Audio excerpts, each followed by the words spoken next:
Welcome to Retirement, the Great Escape Plan. I'm Jenny Brown, CEO of JBS Financial Strategists and author of Retirement, the Great Escape Plan. This podcast is about rethinking retirement, not just the numbers, but the life you're planning for. In each episode, the JBS team, along with special guests, will explore real conversations, real experiences, and the decisions that help people approach retirement with clarity and confidence. Because thriving should be fun and naps should be epic. Let's get started. Hello and welcome back to Retirement, the Great Escape Plan. I'm Jenny Brown, and today we're talking about legacy. So when people hear that word, they usually think about money and how much they'll leave, who gets what, and whether it will be enough. But through our work and through the stories in the Great Escape Plan, legacy is rarely about just the money. It's about the relationships. It's about clarity. It's about what families remember and sometimes what they wish had been talked about earlier. So today I'm joined by my business partners, Warren Hanna and Peter Folk, to explore what legacy really looks like everyday conversations with Australian retirees and their families. So welcome to you both. Thanks, Jen. Yeah, really looking forward to today. Yeah, no, it should be a good one. So Warren, let's start with you. You've spent many years, having deep and often emotional conversations with clients as they move into and through retirement. So when clients first talk about legacy, it usually starts with money. But from your experience, what are they really worried about underneath that? And can you share a story or two where that's become clear in a client conversation? Yeah, thanks, Jen. It's a really interesting topic, legacy, because it means so much, so different to so many different people. Like some people think about legacy as in build up all the wealth and leave it to them in the estate. Some people think about legacy as an opportunity to educate their kids and make them earn their own money and then get their way along that way. It's the education and the learning process. And some people on the other side want to make sure that the legacy is as smooth and as simple as it can be. I guess from our point of view, our role is to really try to get the client to articulate to themselves what legacy looks like to them. And in an environment that we've got at the moment with challenging interest rates and house prices going up, a lot of parents and a lot of clients are there for wanting to try and look after their kids and leave that legacy, because often seeing them enjoy it now is a conversation, whether they can afford to do that now, is a bit of more of a priority than, leave it to them when they're in their 60s and hopefully they're already financial set up. So from my point of view, the conversation around a legacy is really just challenging their thoughts, understanding what's important to them, and trying to put a strategy in place that allows them to achieve whatever legacy means to them. Yeah.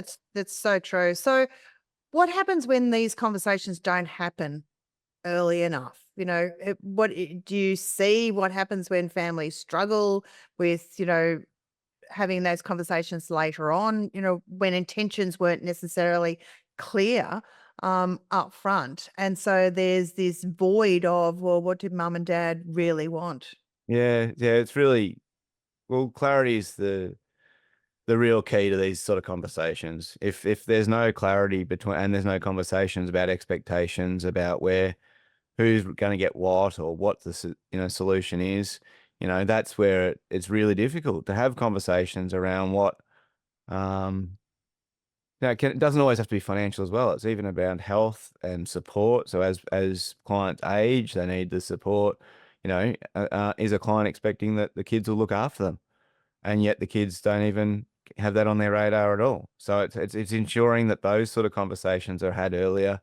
It's around, well, if we are going to help you out with some money, what's that expectation around? Is it to put it towards a mortgage, or is it to blow it on a European trip? So it's really about having clarity and conversations. And I know, Pete, you've had some really good family meetings, and that's one thing that we really, try to encourage our clients to do. So I'd revert to Peter on those ones. But from my point of view, the earlier that you can have these conversations, the clearer the message is going to be, and everyone's on the same page.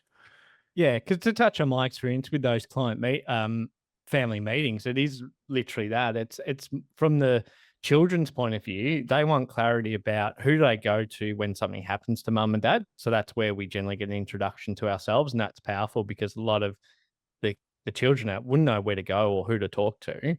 But then it's also understanding, has mum and dad got the right things in place? So has mum and dad got their estate planning affairs sorted, wills, powers of attorney, and who are the people that are ultimately have to make the decisions when the time comes?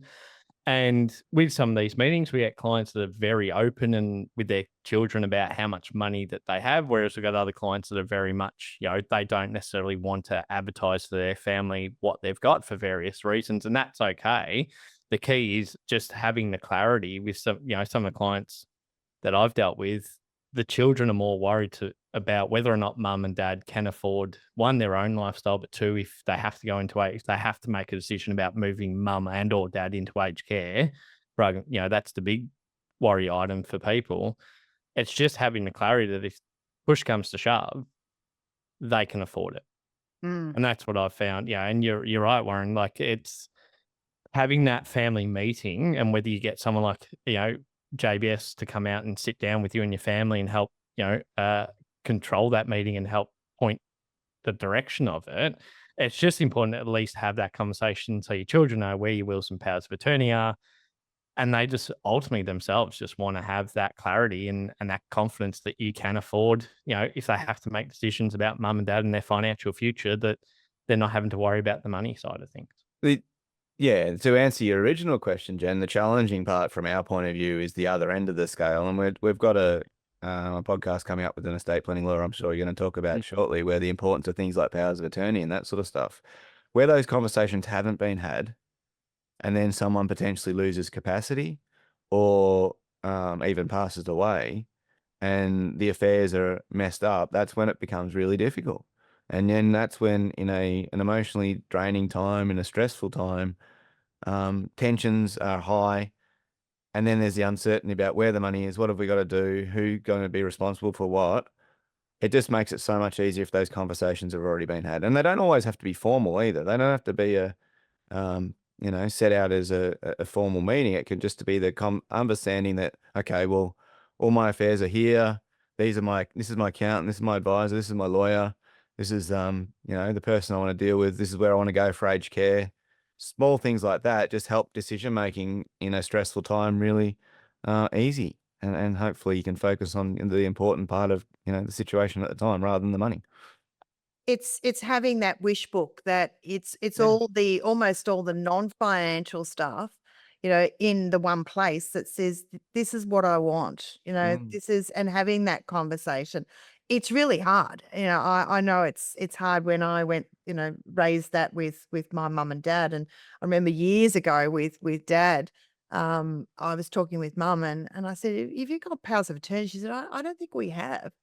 And so I was the daughter and my father was very independent and old school and didn't listen to me.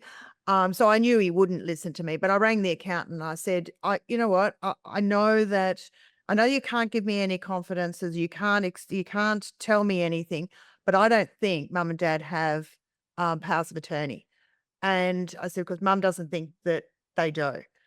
And my view is they need to. He said, absolutely, they need to. So that was all I needed to do. I hung up the phone and sure as eggs, a couple of weeks later, I was over there for dinner and they mentioned how they'd gone to an estate planning lawyer and they now have power of attorneys. But it's so important to raise those sort of things, when people are still have the capacity and so then we know as, so our clients' kids know who to reach out to. And as advisors, we know who they are and who we should be speaking to and who has the ability, where are the powers of attorney, who has that side. Mm. And it just gives clarity. And also, I'm just reflecting on one of our clients' conversations we had a couple of weeks ago where, so as a mother had a family property, the son and the two sisters, actually they sold a property and they were going to distribute it three ways. And instead of that, because of one of the daughters was in financial trouble, the other family members actually helped her out and said, right, well, we'll help you get into a new property, support you through that way, do all these sorts of things. And it was a fantastic solution. The challenge was that it was never documented and those sort of things. And now that the mother is getting to the point of being a certain age and there's mental capacity issues and things like that, the ability then to document it later is also challenging. So you've got all these situations that, everyone goes into it potentially with the best of intentions, but you also got to then have the documentation in place, which is something I'm really looking forward to chat later on with Love down the track in the next couple of episodes, because it is really important to not only have the conversation, but then back it up as well. Yeah, absolutely. And if I can just jump in there, the other thing I come up and what importance of having a family meeting and things that I've uncovered in family meetings, and kind of touching on what you were getting at, Jen, sometimes parents just default to the eldest child needs to be the power of attorney because I feel like there's some family politics that's going to play out. And I dealt with a client recently where we did do that family meeting, and in their mind, years ago they put powers of attorney in place, and years ago they made a decision it has to be the eldest child because they felt that that's what the eldest child, the family politics and everything's going to play out. But they weren't necessarily the best person to do it for whatever reason. Sometimes it's the eldest person, but they live interstate or whatever it might be, and the parent's expectation versus the child's expectations were very different. So once people learnt, well, what does a power of attorney mean and what's their responsibilities, suddenly that changes the conversations. And before you know it, it's like, well, just because I'm the eldest child doesn't mean I have to be the power of attorney. Maybe so-and-so is better off because they know this stuff better, or they, I live interstate, they live, 5 minutes down the road from you. And that's the things I think people need to think about as well. Don't just default that, it has to be the eldest child or think that family politics will play out. Sometimes if you actually sit down and talk with your children, you might get very different answers. Absolutely. Yeah. I mean, I know, with mum, I did the financial stuff. My brother did the maintenance stuff on the house because that was his key strength. And obviously financial stuff's my key strength. So, it's one of those things that we just slotted into doing that, from that point of view. So, Peter, I wanted to sort of go back to the family meeting with you. And I remember a family meeting that you and I were in, going back several years. And whilst our clients didn't want to disclose to the kids, and the kids were all adult kids, I think they were in their 40s and 50s, they didn't want to disclose the wealth. And I don't have a problem with that. They actually pulled out their wills in that meeting. And I remember reading the will, and the executor was a large trustee company. I'm not going to mention who it is, but when I then sort of pointed out to them, and they said, "Oh, the will's all fine, and these people are going to, whichever child was going to be the key person." I said, "Well, that's not what your will actually says. And do you realize that they can charge 3% of your estate to manage it?" And so I had my calculator, happened to be sitting next to him, and I just put in the rough number of what the estate could be at that point in time and multiplied by 3% and showed him my calculator. And do you remember his face? He almost fell over backwards. I said, "Do you really want to give that much money to this company to manage your estate?" And that was a turning point for him because they hadn't thought about it. And what had happened was, well, you can tell the story, but I think, they'd set up this will, decades earlier when the kids were all younger. Time moves on. Yeah, exactly. And you're right. He basically fell out of his chair. And that ultimately prompted them, as well as talking with the kids, to do a full review of their wills and powers of attorney. And that was very key for them. As you said, it wasn't just about the fees that the estate would get charged, but it was also realizing that, well, maybe the will isn't that up to date, and there are some other things we need to think about. And that was the great thing about having that family meeting, having both of the daughters there, was we were able to talk these things through, make them, each of the daughters aware. And as you said, we didn't have to touch on the numbers and we didn't need to do all that. It's more just understanding who's responsible for what, and also pointing out and getting an understanding from the parents' point of view that, well, maybe your estate planning affairs aren't as up to date as you think they are. Yeah. It happens so often. Yeah. It's not the last time that has happened, but it No. was because I was sitting right next to him, Yeah. and it still was very Yeah. crystal clear. And I think about within a month it was up to date, or they're at least drafted well. So it was a very quick turnaround time once they realised. Yeah, Yeah. absolutely. So, Warren, often, things that come up with in conversation is that clients are worrying about saying the wrong thing to their clients. What have you seen in terms of clients that you've worked with, and how can our clients, talk about legacy with their kids in a way that shares their values and interests with the kids without it feeling like instructions or controls, and and telling the kids what they need to do? Yeah, a lot of our conversations around legacy is often that the parents have a concern that the kids are going to waste the money.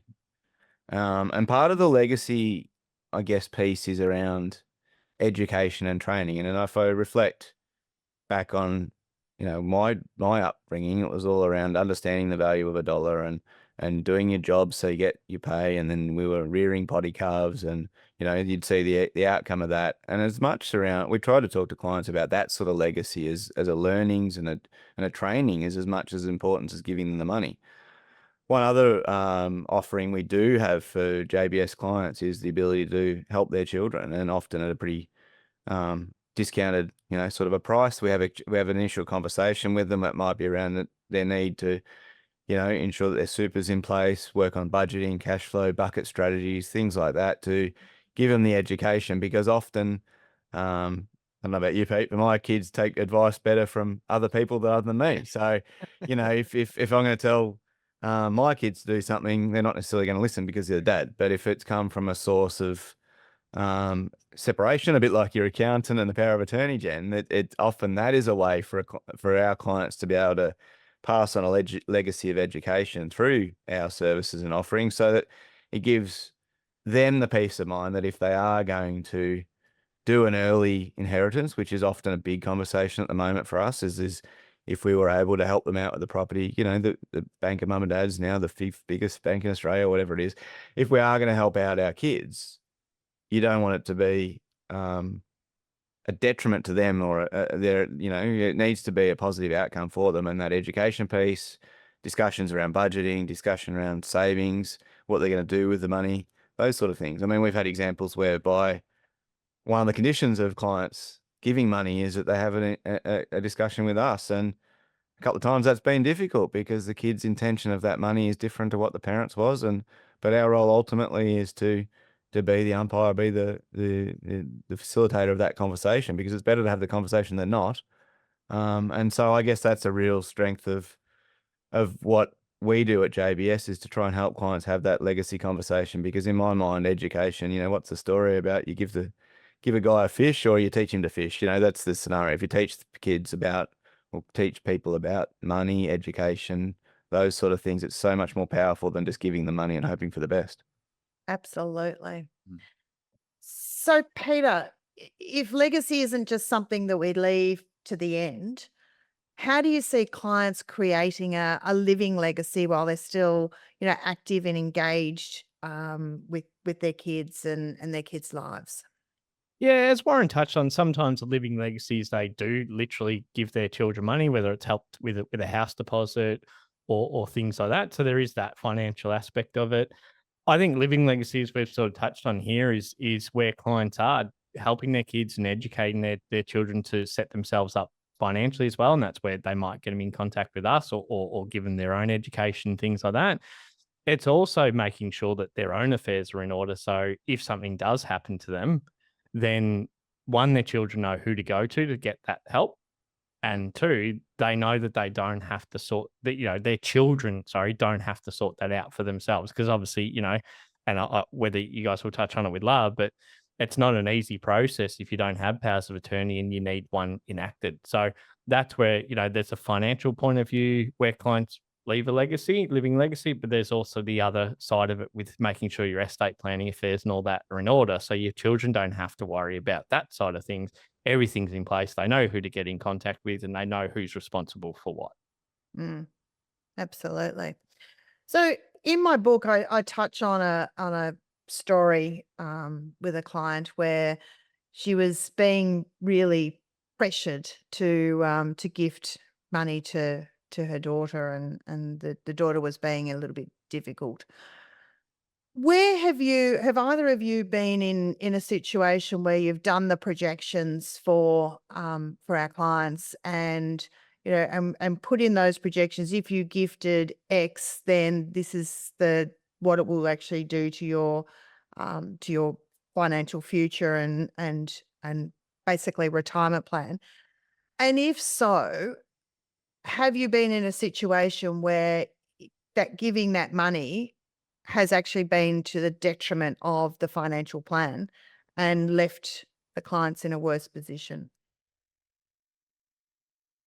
I probably have more conversations the other way around, clients being able to do it and giving them the relief of doing it. But I have seen some examples definitely where the pressure's definitely on the grandparents, particularly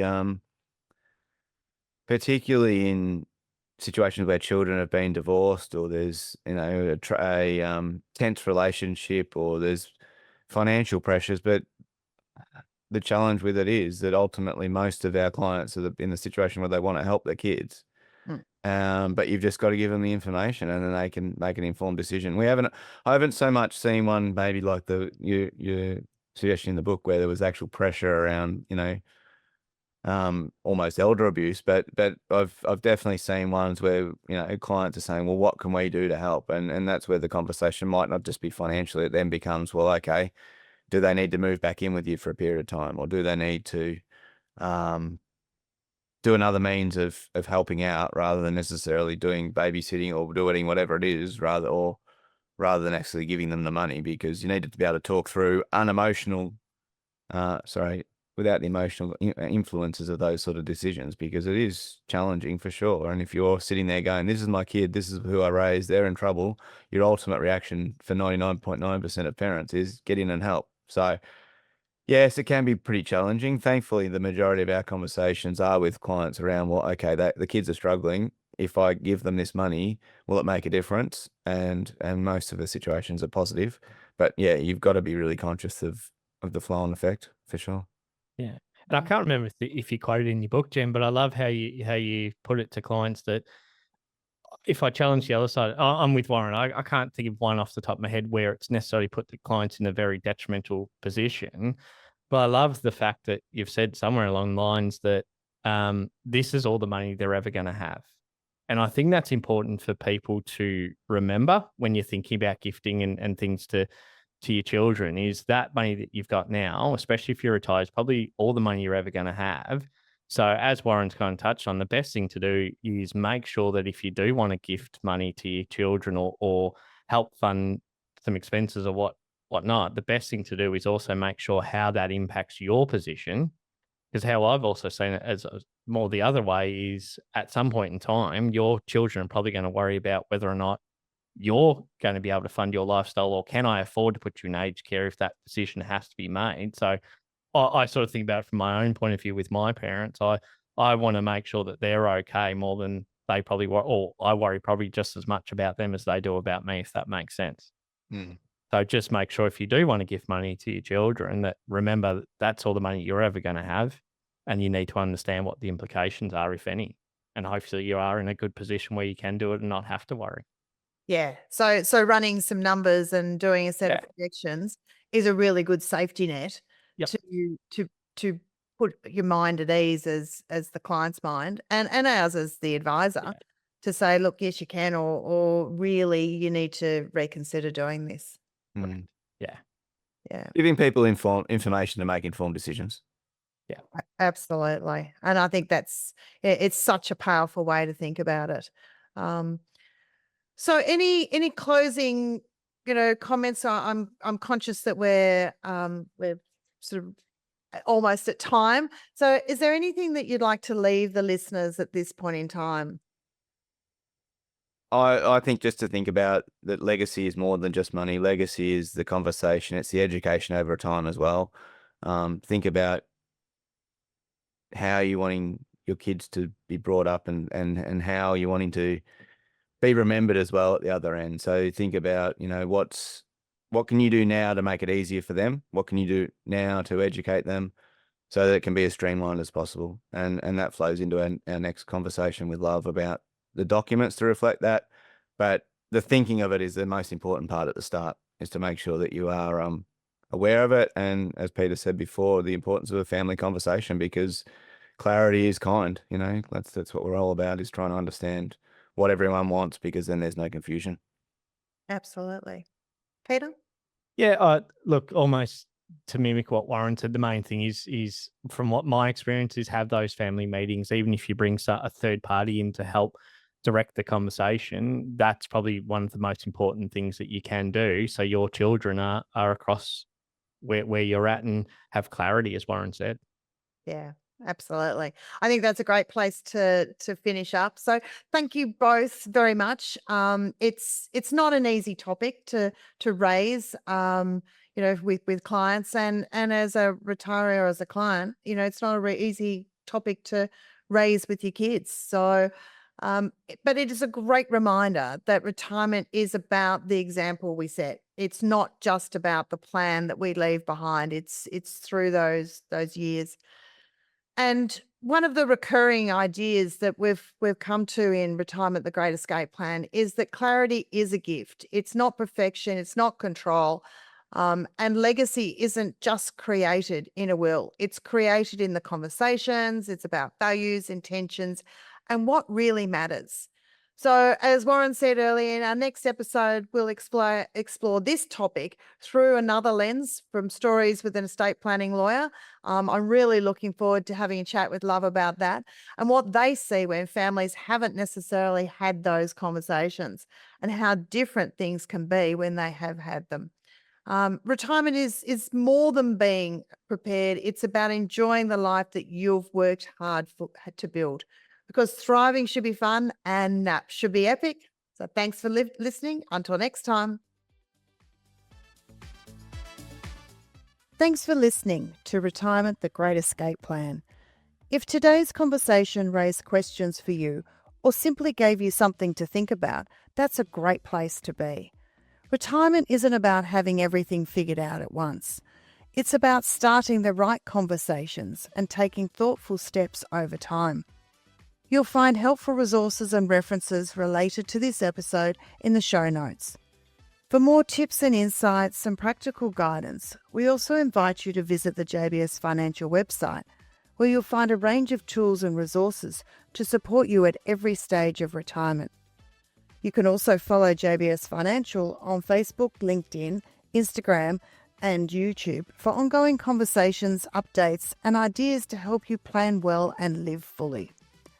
Join us next time as we continue exploring what really means to plan well, live fully, and enjoy retirement on your terms. Because thriving should be fun and naps should be epic.